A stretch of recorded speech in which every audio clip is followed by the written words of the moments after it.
Australia and the United States started their largest military exercise to date. Sheina Selim has the details. At least 30,000 troops from 13 countries are participating in the ongoing war games in Australia.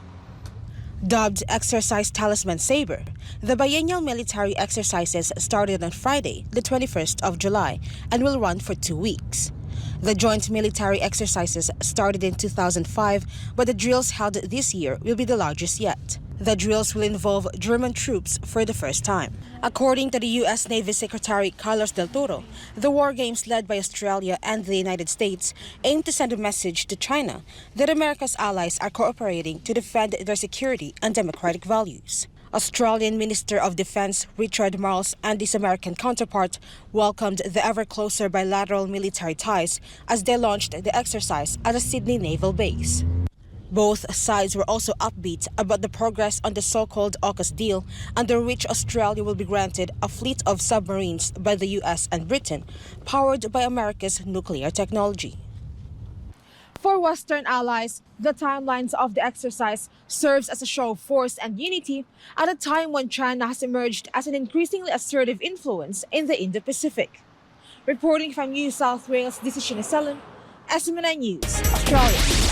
Ahead of the BRICS summit in South Africa next month, national security advisors and High Representative on National Security of member countries held a two-day meeting in Johannesburg.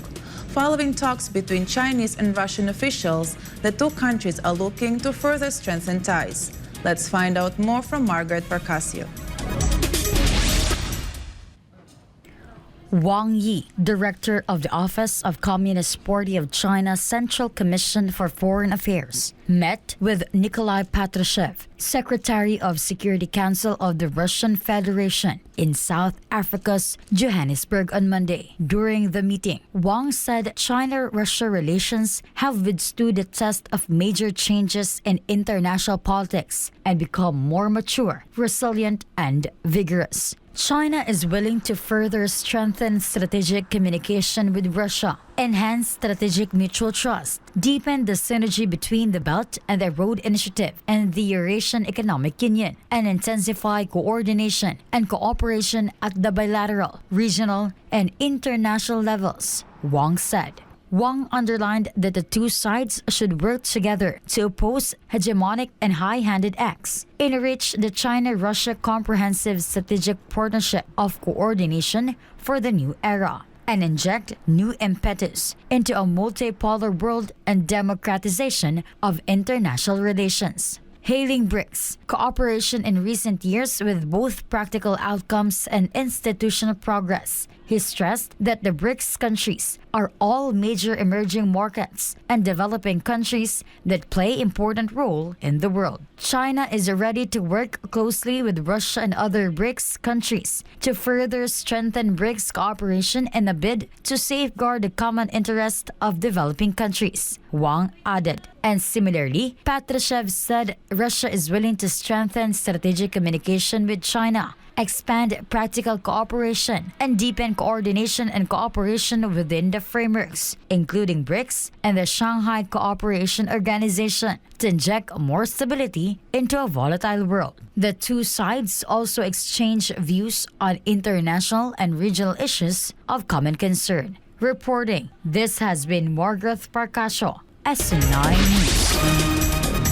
America's Forest Service admitted that it started a monster wildfire that almost reached Los Alamos, New Mexico last year. The U.S. Forest Service has admitted that the Cerro Pelado fire, which burned over 60 square miles in Sandoval County, New Mexico in April of 2022, was caused by them. The said wildfire burned in dry, windy conditions and crept within a few miles of Los Alamos City. It came within a few miles of a national security laboratory in Los Alamos. Schools closed and evacuation bags were packed before the blaze was contained. Investigators found that the wildfire started from what it called an escaped prescribed burn, where piles were ignited earlier in February of 2022. But what is a prescribed fire? According to the National Park Service, prescribed fires are treatment for research benefits, or research which include lighting a fire in an area for various purposes after careful planning and under controlled conditions. Investigators said that the wildfire began with the burn of piles of forest debris commissioned by the Forest Service that became a holdover fire which smoldered under the snow, but without anyone realizing it for several months. The revelation of a monster wildfire that occurred in 2022 prompted New Mexico Governor Michelle Lujan Grisham to slam the U.S. Forest Service, saying that she was outraged over the agency's negligence that caused the destruction. The U.S. federal government, meanwhile, has already acknowledged that it started the largest monstrous wildfire in state history, which burned more than 530 square miles or 1,373 square kilometers of the foothills of the Rocky Mountains of Santa Fe, New Mexico, which destroyed homes and livelihoods.